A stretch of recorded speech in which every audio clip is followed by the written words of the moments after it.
This is literally going to transform your life. And what I love about belief coding is there's a process. It's really clear and easy to follow. I've had many forms of therapy, and this is definitely by far one of my go-tos. So if it's for anything else, I'm not even using it for my business, I'm using it for me, to heal myself, to work through blocks, to build that sense of self-awareness. You know, trauma isn't always with a capital T. It doesn't have to be huge and big. There's more little T traumas in our lives that make us who we are, and buried in those traumas are a set of belief systems.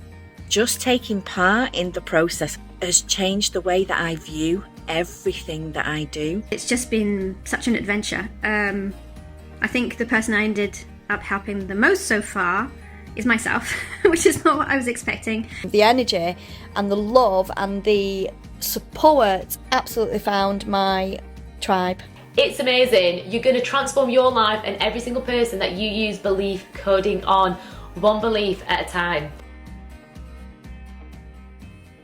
Hello and welcome to the Love, Peace, Truth, Karma podcast. I'm your host, Leanne Brown, and today I've got two of my besties, but also a very inspirational, beautiful, shiny people, the lovely Jess Cunningham and Najoua O'Brien. Your mind's going to be blown, but make sure it's open. Enjoy the podcast. If you're in China, you just know it's corrupt. They want it to be like that here. People are pretending to be 12-year-old kids, mate, and they're not. Yeah. They're 40-year-old men. Now we're getting bombarded with all these death numbers, but there's no context there. He'd got one child pregnant, he'd raped many others, and we had evidence to prove that. Do you think evil still exists today as it did back then? And the answer should very simply be yes. So ladies, I've got my besties here today. Thank you. Thanks for coming on. First Jess? and foremost, I just need to apologise. Okay, so Leanne had literally organised a full day of the podcast with me, herself and Najoua. I've double booked myself completely and utterly, let her down because I've had to film. I'm going to believe that later. So, but yeah, so I just want to apologise because poor Leanne and Najoua are having to get the headphones out, whereas I'm here with this fabulous hair. Yeah, thanks, Jess. Look at mine. Still bringing the energy, Yeah. We can feel you, girl. Yeah. So the podcast obviously is predominantly we want to talk about belief coding, which is such a phenomenon. I think I said it right, didn't I? Yeah. I had to say it slowly. Obviously, Jess, we're going to talk about how you come to think of it, how it's created it, how it's made up of all these different therapies that you have learned, and your knowledge is extensive on so many things. Like, you blow my mind every time I speak to you. You're doing something new, or you're learning something new, and you've got 5 kids. And I know obviously you've been on the podcast before, and we've talked about conscious female entrepreneurs and your past and everything, and just everything that you've been through. Is obviously, when we say the things that we experience in life is to lift us up to a higher purpose, so we can learn from them experiences and the hardships that we endure to make ourselves better people, and like yourself, go on to help so many people, which you are continuing to do so. And obviously Najoua is going to give her take on her belief coding and where she's at with it. So firstly, tell us, what is belief coding? Do you know what? It's really funny actually, because every time anybody asks me, so what's belief coding? I actually don't know how to answer because it's a phenomenon. Phenomenon. It is. It's literally incredible. And what belief coding is, it is the ability to go to the deepest, hidden, most depthful parts of your soul. Hell yeah. Hallelujah. That creates limitations, that creates energetic blocks, that creates anxiety, worry, depression, which don't make you feel or understand your actual power as a human being, and it removes them. And you can code in new belief systems about yourself, which make you do different actions. So, I mean, some of the stuff we witnessed during the training, during facilitations, has been nothing short of miraculous. But when I say that, it's only miraculous because we are in a Western culture that suppresses us, our sovereignty, that suppresses our spiritual beings, because actually the stuff that belief coding does is normal, but it's our culture which makes it but it's our culture which has made us believe that it's abnormal, that things like this can't happen. Whereas actually we're just working with, God, I'm getting really passionate. I just did that. Do that nervous like swallow in your throat, like Jesus. Whereas actually, it's that mind and body and soul connection.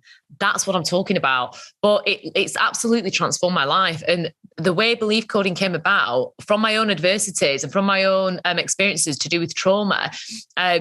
I lived most of my life thinking I was just a naturally anxious person, thinking I was a natural worrier. I used to get stressed really easy. I used to get really overwhelmed. And then when memories of being abused as a child came up, literally I suppressed the memories again. I just wanted to forget about it. I wanted to put it in a box and deal with later. And then, my God, I had to deal with it later. A few months after, my ex-partner passed away, who is the biological father of my 3 girls. And I think when you go through your own trauma, it's easy to put it on a shelf to literally deal with later, and later never comes. When your children go through something traumatic, that gives you a wake-up call. And for me, I was like, fuck, like, no, I can't. I need them to be able to thrive. I need them to like process this, to work through this. I need them to do this in a really, really healthy way. And that really started my healing journey. But I didn't think it was my healing journey. I believed I was searching for how to make my children thrive.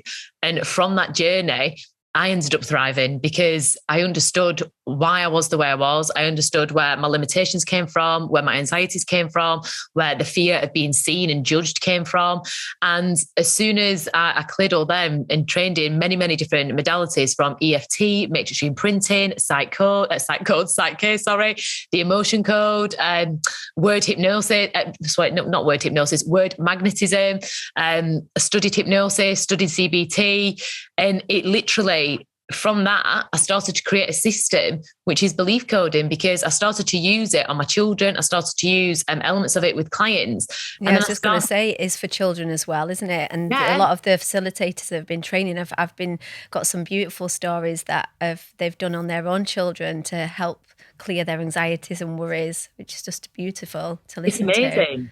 It literally is amazing. And again, I think we're taught that people don't change. We've been conditioned to believe that transformation has to be difficult. It has to be this long drawn out process, if it actually does work. And it's complete and utter bullshit. Like, transformation can be as quick as having a cup of coffee. And then I got my coffee here. That is what is so mind blowing about this. How quickly it can transform a limitation, a belief. And it does go deep, and you have to be prepared to be open, don't you? Open-minded, number one, but 2, be open to healing. And I mean, even if you're not completely open, I've seen and witnessed at the training, people that have been stubborn, if you will, like to be able to let go, and it's just a continuous process of just like opening the energetic pathways and you're just keeping on. And for instance, the Richard that had the breakthrough at the last course, I hope he doesn't mind us mentioning his name. They didn't ask, but don't worry, it's Richard John Doe. And we will talk about all, like, some of the stories as well, but he was actually quite reluctant, wasn't he, to let go, being a man in a room full of women, which was so brave of him anyway, to be able, there was the only man, and he wasn't there to learn the course, he was there doing the sound, bless him. But he had a huge breakthrough, didn't he? And he went back to a memory. So just explaining a bit about the process, you have to go back to the memory of the reflection of where that first belief became. So and again, I'm going to let Najoua go into this properly, but what happens every time we have we call it a discomfort. So it could be daily anxiety, it could be heart disease, it could be panic, it could be worry, it could be the fact you think you're always late. A discomfort is something that isn't fulfilling your life, that you'd do better if you didn't have a discomfort. That really is what I'm talking about. So you work with the discomfort, and then using a kinesiology technique, you're able to find out if there is a belief or not a belief, sorry, you're able to find out if there's a memory and an experience attached, which creates those feelings, those actions, those beliefs. And then we work back, we just literally work back, and it's phenomenal. Because and I tell you what was interesting, just going back to what Leanne was saying, Rich, who we worked on his heart disease, and it took us back to, he was the last person to see his granddad before he died of angina in bed. And then the most interesting thing about that afterwards, we have another facilitator called Caroline, who has the exact same heart condition as Rich. After she saw Rich's facilitation, she went off and did a facilitation, pretty much the same story. She was the last person to see her grandma, who died in bed of a heart attack. Wow. And then when we talk about conditioning, that is conditioning us to feel like that's our fate, isn't it? Obviously they've witnessed something and took it on as their own belief that is going to be their future as well. I'm just speaking to my cousin actually on the way here in the car about becoming your mother basically, and the fear of that, and I feel like my mum's behaviour sometimes is mirroring how her mother treated her, and she was quite hard on her. Sometimes I feel that with my mum, and I feel like it's just a conditioning, it's a programming, and I do it sometimes and say things and think, oh God, I'm just turning into my mum. But it is breaking them cycles. Yeah, definitely. Well, we've done ancestral healing with it, and we've gone back to doing witch wound stuff. And again, I think if you're, I'm guessing all your listeners are pretty open and spiritual to this stuff, so they'll go real wacky. Well, if they're not, they'll have to get open-minded. Yeah. I'll tell you what, when we did the retreat last week, myself and Leanne, and some of the healing that went through there, Najoua, what did you bloody witness? I don't know where to start. Was it in the hot tub or? So let's just touch on the fact. No. So the retreat that we've just had, the Rise of Divine Feminine retreats that myself and Jess have started, we're on our third one, which was just last week, which is incredible. Each time they get better. Yeah. Obviously, Najoua has been to all three. Life-changing. Helping us with all getting all the moments and stuff. Yeah, capturing everything. And it's... Where do you start? There's no It's hardly worth explaining. JC, Jack Crow, that's your line. Yeah. It was funny, from the first retreat, we did a belief coding session with Jenny. Yeah. Yes. Didn't we? Yes. And you remember that? And that was, I feel from that moment when we did that, everybody opened. Yeah. Because they saw such a breakthrough. Oh, it was incredible. It was, wasn't it? And then everyone just flowered because they could see, wow, so you can get over things. Yeah, so tell us about what Jenny's... So Jenny's, who's a dear friend of all of ours now, amazing. She had this limiting belief that she couldn't do a live. Yeah. That she looked funny doing a live, she couldn't look in the camera. She didn't like her face. Which I bet so many people have. I mean, I had a bit of a block, didn't I, Jess, initially, having the confidence to speak on my lives, and Jess did. That was before even did you do belief coding with Jess for that? Yeah, in the very beginning of it. So sorry, go on. And so she was like, because we wanted to do a live, didn't we? You and Jess wanted to do a live and let everyone know, the first retreat, everyone was so excited. And Jen was like, no. Yeah. I'm not doing it. And then your friend Danielle was going to take pictures. And she was like, can you say that I don't want to have any pictures? That's right. And Jess, and you were like, wow, you're beautiful. And everyone was like, you're amazing. You're so gorgeous. And Jess was like, let's do a belief coding session in front of everybody. Yeah. Do you remember sitting at the table? Amazing. And it just... Now can't get her off the camera. No, Jess caught it yesterday. She just got up. She looked gorgeous. She did. She really flawless. Yeah, but just waking up. And from that moment, I've seen Jenny's journey, and from belief coding and through the retreats, the combination of the two is so life transformational. The fact that I can't believe I'm sitting on Leanne Brown's podcast with Jess Cunningham on a live link. What's going on? It's crazy. And also as well, I want to say, right, so Leanne is actually trained in belief coding and she's phenomenal, but we need to do more belief coding because you are naturally such an amazing healing person. She is. Isn't she? Yeah. But it's we need to work on the confidence of it. You are incredible. I need to believe coded. Yeah.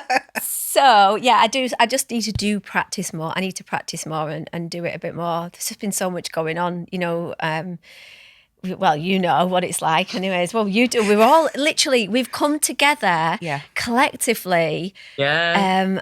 And just, I feel like it's so magical. It is magical. It is so magical. And there's also, we're going to talk about all the teddies that are on the table in a bit when Jess obviously has to go she can't do the full podcast, but yeah, we'll get to the teddies. Anyone that's watching on YouTube, so we're not being weird. Like, I know. These aren't who we like walk around with. Yes, they are. But firstly, I just want to go back to when you were talking about the ancestral healing or the womb healing, and I mean, you yourself, you have done so much healing on yourself, and you know, like just explaining that it is a continuous peeling back of them layers, and you know, your experience that you just had on the retreat that we were all there to witness, and we're like, oh, I've got a picture of us all standing, that everyone healing you, you know, with the holding the hands, and you were sitting on the sofa, and oh God, it was amazing to watch. But I've just spoke to you on the phone earlier. You were really suffering with the back pain, weren't you? And this is the interesting thing as well, how my gosh, the pain in the body is related to some sort of trauma. Yeah, tell us about it. Well, last Friday, so just 2 weeks ago, me and Alex got an offer accepted on a house, right? So the day the offer got accepted on the house, my lower back started feeling excruciatingly painful. Now, I know from past experiences, my lower back is linked to financials, but also linked to the abuse from when I was younger. So Monday's come on the retreat, my back's a little bit niggly. So, you know, it's not really that bad, but it's really niggly. Anyway, I went into the breath work and my intention was, okay, so I want to get rid of this back pain, bring up whatever needs to come up. So during the breath work session, I started having this weird exorcism. Me and Najoua started talking light language to each other. Literally a conversation. Light language. So that happened. Yeah. And then I was lying next to Najoua, and then you were next to her, and I was like, I wasn't really in the breath work. I couldn't get into it, but I was like, what is going on? I felt like I was in One Flew Over the Cuckoo's Nest, not going to lie. At different times at that retreat this week. That's how intense it was, but sorry, go on. Yeah. You know what's funny though, actually, because on the first night, we did work with the goddesses and the energy, and it's a goddess called Kali, and she literally comes in and she rips anything up that needs to come up to help you to thrive. So I invoked the goddess of Kali at the beginning of the retreat, and my God, did she turn up? Did she? She moved in. She moved in at dinner. She's there. So literally, so then we went into a healer. So after the breath work, that the day after, my back was like, I couldn't even walk. I was like, and then do you know when you see people think, bloody hell, they're putting it on, God, what an attention seeker. That's what I felt like. I could not walk. So we ended up getting into this hot tub. And then I actually don't know how to explain what happened. Like this witch came through, then I had to forgive. I had to do a belief coding session, but the belief coding session took me to my abuser, and I had to forgive him and send him love. And then I had to work on my abuser and all of his reflections. So it's bizarre to talk about if you don't know what a reflection is. It's like a part of the memory. And then I had to send him and his reflections healing with the Ho'oponopono prayer through a portal, right? Bizarre. But in that belief coding session, I went to a past life where I was dead on a slab of concrete and had been stabbed in the back. But I didn't work on that memory of the past life there, because the healing journey started to go on to it just started to process different things, and stuff came up about just feeling like I had to feel my back pain so that I didn't feel my emotional pain. So as I'm working through it, my back pain is getting excruciating, but it felt emotional as well. So it was really quite, it was quite traumatic, but then I processed it. But it was that my back pain was excruciating, but it was because I was holding on to emotions that I wasn't able to process. So I was punishing myself, feeling this back pain, because it linked back to, I realize I'm going off on a tangent here, but it linked back to the abuse, when I healed the abuse, then it went even deeper and more painful to my girls losing their father. And because they're going through pain, it wasn't fair that I wasn't feeling pain. So then I created a physical pain. And then it went back to the past life. I didn't work on the past life. Tell us about when you were saying that when you were sitting on the sofa and you kept hearing the voice in your head about your girls and what it was saying to you. So when we finished the hot tub, my back felt a little bit better, and then that morning, Leanne did this amazing yoga, and it started to get our body moving. But when you move your body, you can also release trauma. So then I started to have a breakdown again. I sat on the sofa. We went straight into another belief coding session, and everyone around me was just beautiful, sending me healing. And as they're saying, you can do this. And I was like, God, it's coming through that I'm really selfish. I'm selfish. Why do they have to feel the pain? And I don't feel the pain. And then I could hear this voice in my head going, you're selfish. You're just a selfish bitch. You're selfish. You're selfish. You're really selfish. And it was, if I was to let go of that pain, I'm selfish. And then there was another thing that came through, which again, it was this really angry, aggressive voice. And it kind of made me understand that, when people suffer with depression and when people suffer with really serious mental health issues, is that the voice that they have? And I feel like I needed to hear that because my ex-partner, he died from suicide. And it really opened me up to thinking, is that what he had to live with daily? Because it was, I feel like I'm getting emotional now, actually. It was difficult to hear because it felt like a very real voice. And it's like, you're selfish, just a selfish bitch. You're thinking of yourself. You're thinking of yourself. And it was really quite difficult. But then we went through that healing process. We did some belief coding, coded some stuff in, and my back got better, but there was still stuff there. Anyway, I went for a walk with my sister 2 days ago, and my back was, again, it flared up. Did the belief coding session. It took me back to that memory of a past life when I'm when I'm dying on the slab because I've been stabbed in my back. I've worked on that memory. And also when you have physical pain, if you describe the symptoms to yourself, that's generally how you're feeling emotionally. So when I asked, okay, so how is my back? Like, what's it feel like? It feels weak. So there's an element of me that feels weak. Okay, what else does it feel like? It feels like it's going to snap. And literally I felt like I was going to snap emotionally. So when I've gone back to the slab, when I've gone back there, the things that I've coded in is I'm strong, I have strength, and I'm stable, and I'm comfortable. As soon as I've healed that moment, no back pain. Wow. It's amazing. Incredible. Yeah. Incredible. Wow. So, it's just touching on that, how our thoughts can literally take over our body, our everything, and I was listening to a podcast actually with David Icke, and he was talking about how we are not our consciousness is separate from our body, and we need to be aware that we are just having this experience, and that is not us. Our consciousness is separate from that. And it was Do you know what, right? Just touching upon that. So have you heard of the theory of, and again, I'm so open to anything could be real, anything could not be real. Unless I experience it, I'm open to anything. So there's the theory, because we are 70% water as our plants, we are literally consciousness in plant form. Does that make sense? So there's a theory it's called sun gazing, that we're actually able to nurture our bodies to be able to thrive and grow without food. Whether or not this is true, I don't know. However, this got me thinking, everything is a belief system. So whatever you believe, your belief system will stem out that. So we're taught that if we don't eat 3 meals a day or whatever, we're going to die on a subconscious level. Whereas actually 3 meals a day, for me anyway, it's quite a lot to eat. Handle. And also what we know about fasting and what we know about like ketosis and stuff like that, your body repairs itself when it's not using that energy to digest food. So I just found that really interesting, and I feel like it's a download, or it may not be, I don't know, I might just be making this up, who knows. But it's interesting, isn't it, like that consciousness. That sounds like it you feel like, isn't it? Yeah. Go into sorry, go on, you finish what you're saying. No, I was just going to say, talking about that, how we have so much control over our cells because we are just literally energy, aren't we, vibrating. But this physical matter that we obviously, like, it's like a car, if in effect we get in it and we can give the instructions to heal our body, and obviously what we're putting into our body does have an effect on how it's fueled. It's like fueling a car, isn't it? You fill it with like good fuel, then it's going to run better. But I just wanted a little story about Lola's just had a wart burnt off. She's had a big wart on her elbow, and she's had it for ages. And so I took it to my friend, and she like cauterized it. And I was just telling her the story, and I don't know why it just come to me.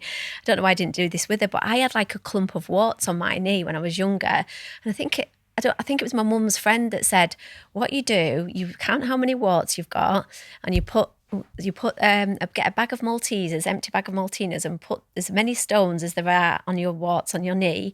Leave it on the side of a pavement somewhere. When you go back, if it's gone, that means whoever picked that bucket of Maltesers or bag of stones up has got your warts." Well, when I went back the next day, and it sounds bizarre, it had gone. My warts disappeared. Wow. That's the power of the mind. Yeah. And that's exactly what we're discussing, isn't it? How our instructions, our cells are always listening, and our experience, affect ourselves, don't they? So we have a belief coding WhatsApp group, and some phenomenal stuff has gone on in there. So one lady, she had abnormal cells on her ovaries. She went to go and get them burnt off. They'd gone, completely gone. She'd done one belief coding session. And then a message that popped up yesterday, this lady's husband, he had a bleed and hemorrhaged from something to do with his radiotherapy, an operation that worked. She did a belief coding session on him. It took him back to a traumatic memory. Within an hour, the bleeding had stopped. When he went back, the doctors could not believe it because his bladder was starting to heal like they'd not seen before. Wow. Like, isn't that, and again, like there's and Najoua got some stories of that we're going to find out of it. We'll find out. Do you want to tell the one about your friend? So obviously not naming any names, she's part of a case study that I'm doing. I've got someone that I know that was diagnosed with bowel cancer, and it makes me quite upset like talking about it because we know each other quite well, and we're there, and she's like, like this, and I feel like she's opening to what, like, she hears about me talking about belief coding all the time. She's quite scientific. She's very scientific, very, very scientific. We'll talk about that in a sec as well, Jess. So is not quite there with the spiritual side and doesn't quite understand all that, but is open. Okay, so I was like, let's do a belief coding session. Let's just do one. You've got nothing to lose, but everything to gain. If it works. So we had the session, one session. We went to 2 past memories. I won't go into the what happened. 2 past traumas in her life. Belief coded that. She was like, afterwards, the scientific head was on, and she was like, I can't even explain what happened there, but I feel completely different. With that, and she changed her diet. She sort of went to alkaline as well. So, got rid of the acid in her body. So that was around February. Then she went for an operation because the doctors obviously wanted to take it off and then start the treatment. They had the operation, nothing there. So they opened her up. Couldn't find what they saw on the scan. And she had 2, didn't she? 2 tumours. 2. Gone. Wow. And then they said they wanted to do it again because they can't get their head round what's happened. To go in for another route around to find it. And that just blows my mind in that, we just open you up again. Yeah. Like, even though it might be completely unnecessary, but just because we can't explain it, basically. Yeah. And that's where that spiritual aspect comes in this. Yeah. And, Jess has not had, you had people challenge you on that scientific brain that people have because of their training. I think as well, it's really important to acknowledge when you hear stories like that, a few people listen to it, be like, fucking hell, mind blown. But really, this stems from Eastern principles and Eastern culture. Like thousands of years ago, they fully understood about the mind, body, and soul connection, about how the body is created. We are westernized. So when you hear stories like that, it's miraculous, whereas actually it's not. If you are in a traumatic cycle, your body is under a state of stress. So of course, it's not going to work properly. Your body's trying to tell you something all of the time. You release that stress, you release that trauma, you heal it. Of course, your body is going to be on the way to healing. Yeah, I think as well with Western medicine and how they view it, it's all very tense, isn't it? You know, when they're finding things out, it's like they're looking for the next problem to solve with that medication. Of course. But when you're on the spiritual side and you're like, yeah, I used this and it's gone. Yeah. And you tell somebody else and like, oh, wow, that's amazing. So all you're getting is that positive energy to it. Yeah. You're not getting, okay, but what is the side effect of that? Do you think that will affect that? And we're Yeah. like, towards we'd be like, no, it's gone. Yeah. You know what I mean? But a doctor be like, yeah, but we need like to make sure you go through this therapy and you need to take that medication so it doesn't come back. Yeah, But but it's- don't look at the side effects on the instructions. Yeah, exactly. Take this because it might work. Yeah. Whereas with belief coding, your side effects are if you have a belief coding session, you may go to source, you may have an you go back into a past life, who knows? We did that on my last training session. I worked with this amazing woman. Oh, she's so beautiful. We went to source, like, she went, Najoua, I can see God. And I was like, okay, let me wrap you around in this beautiful light. And everyone was like, what is that? And we loved it. Yeah. Because how beautiful is that? Yeah. And that's what it's using your intuition, isn't Yeah. it, to give the person that's having the facilitation what they need in that moment. And that's what I think I get a bit of fear of. Like, what if I say the wrong thing, or what if I, but it's never. just walking. Your into- intuition is incredible, isn't it, Jess? Yeah, and I think it is that you work with your intuition, and also you always know the right things to say. So that's literally an energetic block, but we're going to believe code that, Leanne. Yeah. So tell us about the challenges that you've had with people that have a more scientific brain. It has been accredited, hasn't it? Yeah, by the CPD. Yeah. And actually, I'm looking to get it accredited by other governing bodies just to solidify that. We're also getting brain scans done this year so we can actually look at the neural connections and what's going on in the brain. We're like in the process of getting all our case studies together.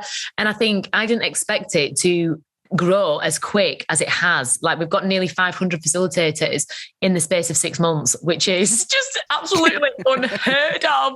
So I'm literally catching up now, getting everything together. But people have questioned, like, first of all, like, well, you're not a doctor, you're not a therapist. No, I'm not. But I genuinely believe we are given things and the knowledge to create things like this. And, well, not even like this, to create, to be. And sometimes it makes no sense why we're given the knowledge or we experience the things until we know why. And this is definitely my why. And I think the stuff as well that I've been questioned on is we work a lot with the whole brain states, the left and the right side of the brain, which overrides emotions. But then someone was like, well, that's not true. I'm like, well, it is true. It is bloody true. It's not. I'm like, I don't know where to go with this from my research. So that was it. And then also I think it's, what else have we been questioned on, Najoua? I think that's pretty much it. Isn't like the stuff like that. And then just people think, that's another thing as well. I think whenever I do a launch to get more facilitators, I go through the process, 10% of the process, people can experience that real shift. Whereas a lot of people are like, oh, you're a scum artist. Yeah, this is working. That's not. I'm like, fucking hell, buddy, just do your free workshop. And also, when people facilitate, if you don't work for them, I give them money back. So, but you take that on, don't you? In like, people question your integrity and they're like, well, how can you be a healer when you're charging for this? And that's been a little bit difficult. Actually, I've had to believe code around that. Yeah, but the thing is, you don't hide anything, Jess. We've got that open belief coding, like any of the people that had an opinion, and everybody's allowed that. Like, we welcome that. Like, there's nothing. We don't hide anything. Like, you do live facilitations. You've got an open group. You don't take anyone's comments down. No, and actually that's one thing as well. So people have to, so we have to approve the comments, yeah? And every comment that was negative, I approved because I felt it was important to let them have their opinion. But also, like you said, I'm not hiding anything. None of us are. Like, the proof is in the pudding. So I think it's interesting. If one person has that opinion, other people are going to have that negative opinion. So for me, I want to counteract that and say, well, this is that, this is this. So they understand it. But yeah, you're right. I don't see the point in taking stuff down. I mean, to be fair, we've taken all the negative comments down now after we've gone into launch because I want to keep the energy up. But I was very open with that. And I did a video explaining why we were doing that. Yeah, people that are actually wanting to do come to learn about belief coding, they have to have an open mind, because is down to like tapping into your spirituality and to achieve, like, to get back to them ancestral traumas and healing from the womb, where we have no recollect of their memories. Absorbed. Yeah. Like from our mothers. Like when I did one session where it was an absorbed inherited trauma from the mum while she was in the womb. Wow. And also 90% of the person's healing has to come from them. We are the facilitator. We do not do any magic. We do not create any magic. We are not part of the healing. We facilitate their healing, because every single person has the answers within, which has created the discomforts. We facilitate their healing journey. Yeah, definitely. Right, guys, I'm so sorry. I'm going to have to love you and leave you right on the bench, like the punchline. It's 11:11. Oh my God, it's 11:11. Oh my God. It was 1 minute, 11 seconds as I've said that. Crazy. Definitely the time to go. Okay. I love you. Thank you so all. much. Bye, babies. Bye, See everybody. you. Bye. Love you. Make a The wish. Make a girls wish. have got Yeah, make a wish. Amazing stuff coming up now. The Crystal Companions and Leanne and Najoua's collaboration is insane. You are going to want to listen to this. Bye, guys. Love you. Bye. Bye. Oh, she's amazing, isn't she? Oh, I just love her. She's like, can we take these earphones out now? Oh, God, doesn't it feel like, no. Oh, amazing. I can't believe it was 11:11 then. And it was 1 minute 11 that she had when she literally said, I've got to go. Wow. That's insane. It is, but we have this all the time, don't we? Yeah. So, yeah, synchronicity. So, yeah, carrying on from what Jess was, were you just talking about of facilitation? Is that what was Jessica saying it? I can't remember. No, I think Jess was. So I was just going to ask about all the different studies that are going on with because so you've done the facilitation course, and now you're becoming a facilitator, teacher, trainer, a trainer of facilitators. Yeah. So how stressful is that? Well, but you know what? People do say to me, like, is it stressful? To be honest, because I love it. It's passion. It's a passion. Yeah. Like, I don't feel it. I mean, like, everybody has their times, don't they, where they're tired or whatever, but I honestly feel that people really want to heal. And I feel there's such a change. And because I've had such a change in my life with, coming on the retreats, becoming a belief coder, facilitator, and all of this, like, I just want to pass it on. Yeah. Like, it can't stop at me. Yeah. And obviously it can be busy. It's like I was saying about my mum again. I hope she doesn't listen to this one. Because she was like, I was like, well, can you do this for me? I'm working now. This is when I was going to the retreat, and she was like, you're not working, you're having the time of your life. Oh. And I was like, wow, like I am out, of course, it's amazing, but we are holding space and it's busy and it can be draining at times. And obviously me and Jess have an element we heal as well. Of obviously, we can talk about like my little breakdown that I had as well after the sound bath, which was, it needed to happen, and it was amazing because we are taking part in the sessions, but ultimately, well, like I said to my mum, I think that again comes back to the conditioning of our parents and our grandparents, and that theory behind you have to work hard, like 9 to 5 every day for you to actually earn money. Like, but it's not insane. Be happy about it. It's insane. For the past, before I had my breakthrough and like break down, because I think you have to always break down before you sort of like open. Yeah. When the business that I closed last year, previous to that, I was 7 years in that zone, thinking because it's because my parents, like my dad always worked, my mum always worked, and so it was, if I wasn't stressed and didn't have any time for myself, I'm dead successful. You're dead successful then.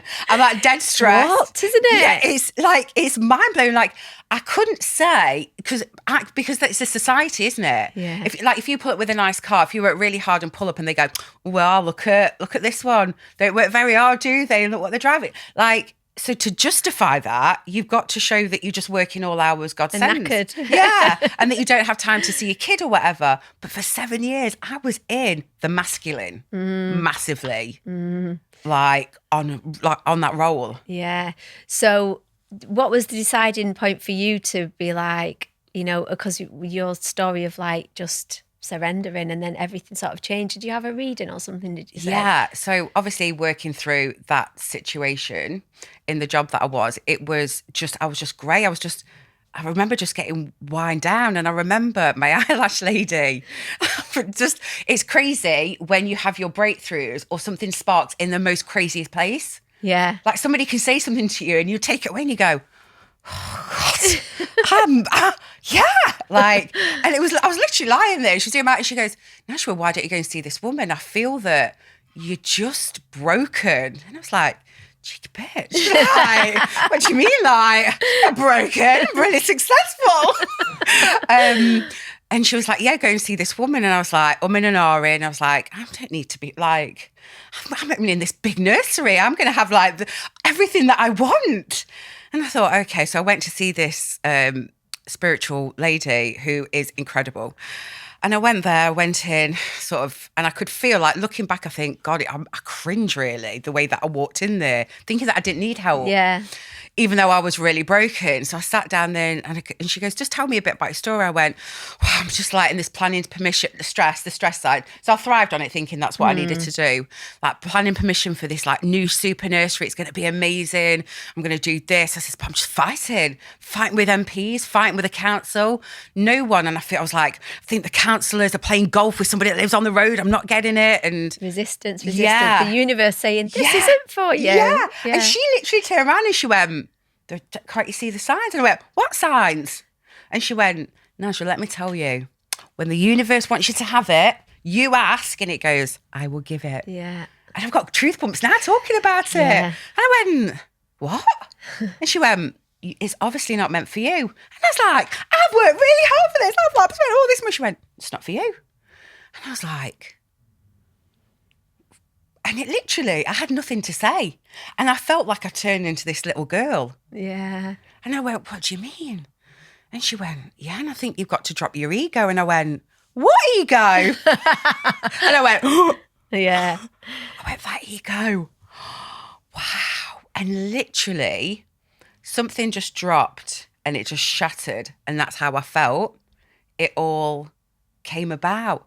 And I left that beautiful session with her, and I got on the phone with my planners and I went, I'm stopping everything. And they were like, what do you mean, like with this far? And I went, don't care. I actually don't care if they turned around and went, we've granted it. Yeah. I didn't care. Test. I'm done. Yeah. I'm done. And you know, the liberation in opening up to actually who I was. And then I went, I'm going to close my business. It's not serving me. And I remember just like phoning my friend and just going, this is what I'm doing. And I felt amazing. So then what did you do after that? So then I went on the retreat.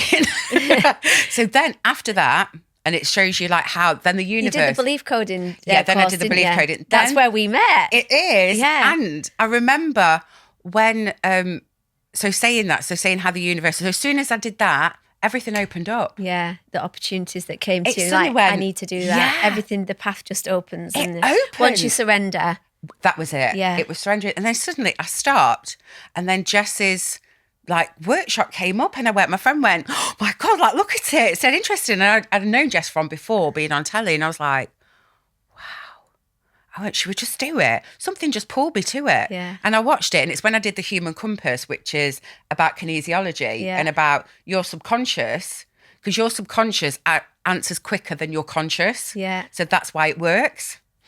So I did the Human Compass and it worked, and I went, oh, something resonated. What have you belief coded in yourself? So I belief coded eating sweets, which was huge because I you know them little buckets of Haribos? Yeah.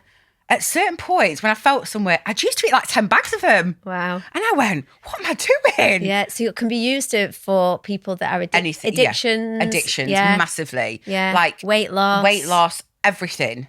And so I did a belief coding session on myself, and it took me back to my dad forcing me to eat vegetables that I hated when I was 7. Wow.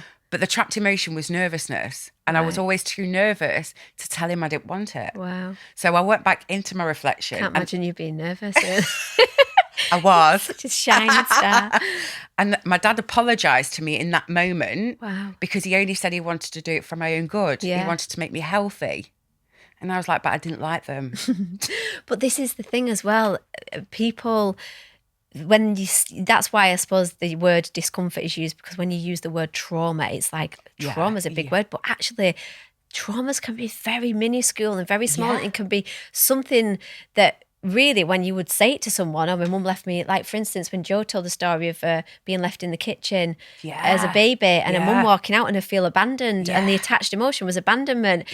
That was only for like, probably seconds, but she felt that and she went back to that memory. And even though she came back a mum, but that's how it works. So it is an incredible thing. And like I was saying, there is lots of studies going on to try and, that anyone that is doubting it can see how it's working. Like it's undeniable, the breakthroughs that have happened. You said like just the lady that you did with that had the back pain, or Jess is talking about her back pain. At the last retreat, the lady that had insomnia and literally went to bed that night without sleeping tablets and then slept in. No, I know. It was slept on like a couple of hours a night and then slept in without sleeping tablets. Just insane. So I want to like move away from that because I want to, obviously, because we've only got like 10 minutes left, and I want to talk about this is so exciting. The elephants in the room and the kangaroo just sitting there going, "What about me? What about me?" Oh my gosh! So moving forward to your on your journey, you decided to obviously work with crystals. Yeah, they just came to me. And this download of doing something again revolved around children, helping the children. And that's where... Because that's what we're here for, I think. Yeah, the future generation. I think we're here to raise the consciousness for the next generation. That is our purpose here. Of course. So Crystal Companions was born. And these are some of the Crystal Companions and the Calming Companions, which we'll talk about in a second. But where did it come from? It just came. It just came. The universe just give it to you. The universe that gave to me, because I was like toying with ideas like how to make it a little bit different with crystals, because I've started my crystal coaching now and I'm doing a lot of people's homes with crystals and stuff, because crystals are undeniably pure. Yeah. They're from the earth. Yeah. All they have is pure energy. Yeah. It was my spiritual journey really started with crystal healing. Yes, of course. Yeah. I was having crystal healing for quite a lot of years, quite a few years before really tapping into it and obviously connecting with angels and stuff like that. It was, so it played a part in my life. It's funny how it's all come back round. It is, and now isn't it? we're working. And it works for that because then they're pure. So tell us about what they are. So they're for any age. Yeah. Yeah, I know, like we say, it's about I've children. got one. I know, we've all got one. It's nothing to do with like age, because everybody, like we're all one. It's a snuggle. Yeah. But we've created these beautiful key rings, soft toys that children, adults can put different crystals in. And the main thing that got me with the key rings for children, especially because of what's happened in recent events, children and working with children, they are the fear that they have going into school is heartbreaking. And because children are recognising crystals more and more, that I wanted something that they could, not instead of just walking in with a crystal, something that resonated with them, that they could take into school. And depending on how they feel, if they've broken up with a friend, or they've got exams, or they've got something that's really, really hurting them, like emotionally, something that they can take in with them. Yeah. And so that whatever happens, they'll go, I've got my crystal companion. Yeah. I'm okay. I've got this shield around me. Tell us about the some of the stories that you've heard back. The voice note that you sent. I've just had one where this beautiful woman, Rachel, that bought some for her and her friend, who sadly twins passed away, and I've made like custom made, because we do everything is custom made at the moment. And I believe that you've got to connect, and I do connect with everything that goes out, and we write a card with them. So everybody tells us their story. for the children, and we make it so that that crystal companion, makes me a bit emotional actually, gets sent to that child with their message that they need. Oh. So they feel special, because children haven't made to feel special. And the crystal that's attached to it as well, that has the actual... That has the meaning of what they want. So if it's a rose quartz, if it's an amethyst, if it's an angel aura quartz, something that's going to, they feel that's going to lift them. Because with a child, what people... And I've done a belief coding session on my son who's 8. When I've done a belief coding session on him and we've coded in the new belief, we didn't need to tell him over and over again to say it, because children, they're at that age in primary and younger years, they believe. Yeah. They manifest instantly. It's like, I believe that my warts go away if somebody had picked that bag up and there it was. Yeah. They manifest, whereas we're in our own brain going, yes, I want to be really successful, but we've got that resistance. Yeah. Children haven't got that. Yeah. So you tell them, like and sponges, aren't they? They are. So you show them a card and the gift, and they go, "This is for you. Yeah. This won't happen to you if you've got this." Yeah, they believe it. Yeah. Just tell us about one of the belief coding sessions that you did on Joseph. Oh, Joseph. Yeah, my beautiful boy. So, he's always got a really blocked nose, and it's my fault, because for years I was like, "Your dad's got sinuses. Like, I've got hay fever." Yeah. Like, I literally programmed him to have that sinus problem. Yeah. I programmed him. Well, we all program our kids. Yeah, without realising it, don't we? Yeah, and so literally he never went to bed with a clear nose. He'd always have to sit up, and he was always like, "Mummy," like whatever. So one day it just came to me, and I was like, "Right, Joseph, what do you feel when you've got this?" Like, I went through the process, and he was like, "Anger, Mummy." And I went, "Okay, sweetheart." I said, "Would you like us to take it away so you could breathe?" And he went, "Yeah." And I goes, "Should we bring an animal to come in and take that?" And he brought in a giraffe, and we took that away and replaced it with a white crystal. And literally, and I went, "Okay." I says, "Now that's never going to happen again." He goes, "Yes, that's never going to happen again." I says, "How do you feel?" He went, "Amazing." And then he went to bed. Wow. It was bedtime. In the morning, since then, nothing. Still no? Nope. Wow. This is the power of it. It's crazy, isn't it? The power of the mind, the power of the beliefs, and it's just insane. So these little animals that are these children are holding and believing that they are healing and protecting. And, it is, because it isn't that better rather than, and I know a lot of children now are getting medicated more and more for behavioural issues. No, it's not. They just need love. Yeah. And they do. Yeah, of course. They're crying out. Yeah. When it's always a reaction to what's happened. They have a limiting belief. They've witnessed something. They've been through something. Why aren't people just talking? Why are we labeling? Yeah, labels. We have natural elements. Yeah. Take them outside. Exactly. Instead of having them like this at a desk, why aren't they like this? Yeah. Yeah, going back to quickly the David Icke thing, the consciousness, how we are having the experience, and we are not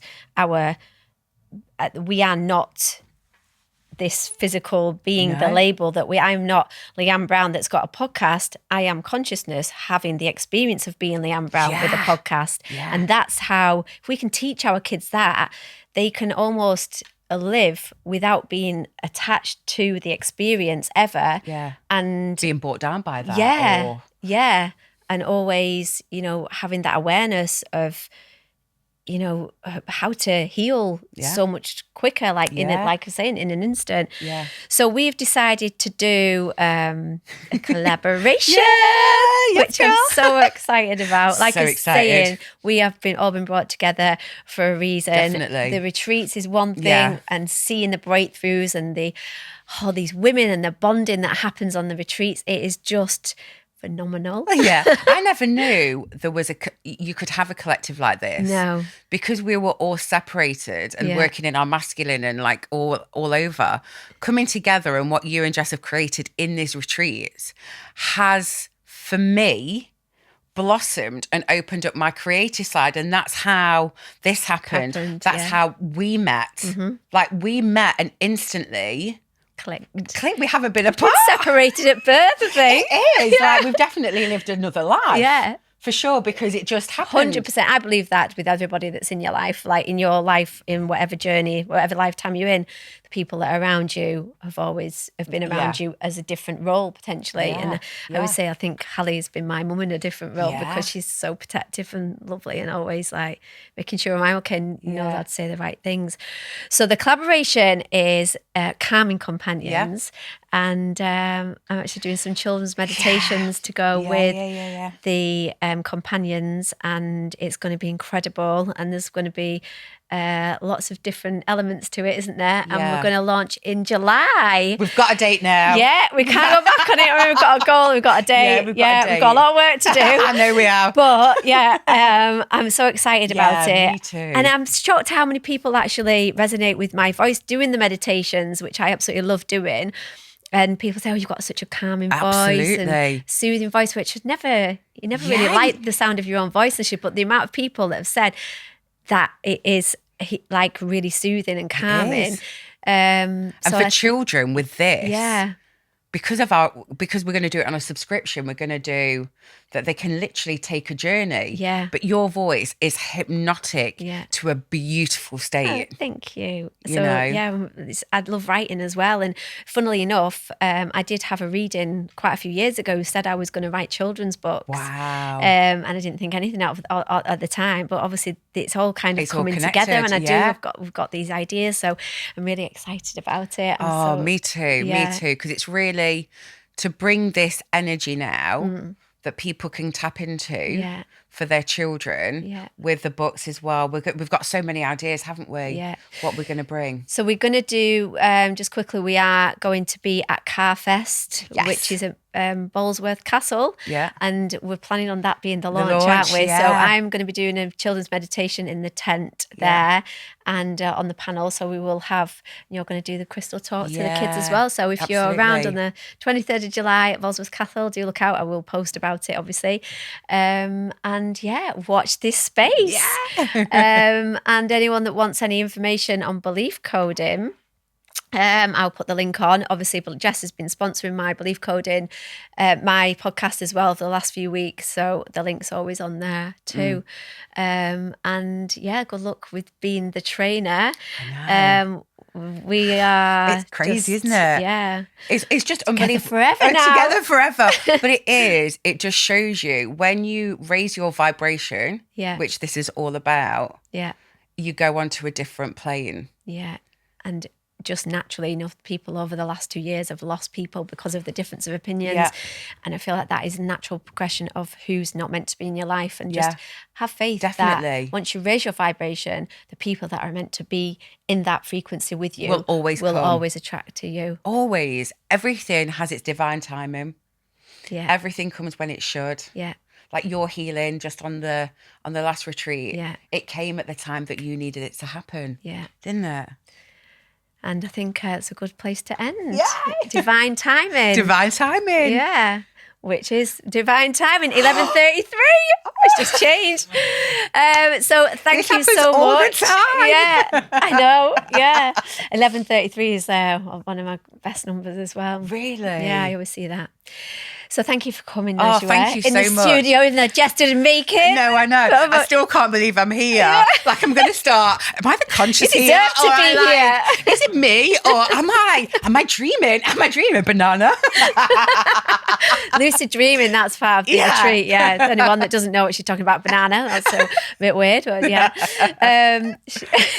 Anyway, moving on. Moving on. Yeah, thank you so much. Oh, thank you. You know, I love you. I love you too. Yeah, watch this space. Maybe we'll bring you back to our podcast when we're doing the launch. Oh, can I just say before you go, we had this conversation when we met last year. Yes, we did. I went, I'm going to be on your podcast. I'm going to go on your podcast. Wouldn't that be amazing? And we've done it. Yeah. Sorry, mine's still blown. Yeah. Thank you. Thank you. Mwah. Much love.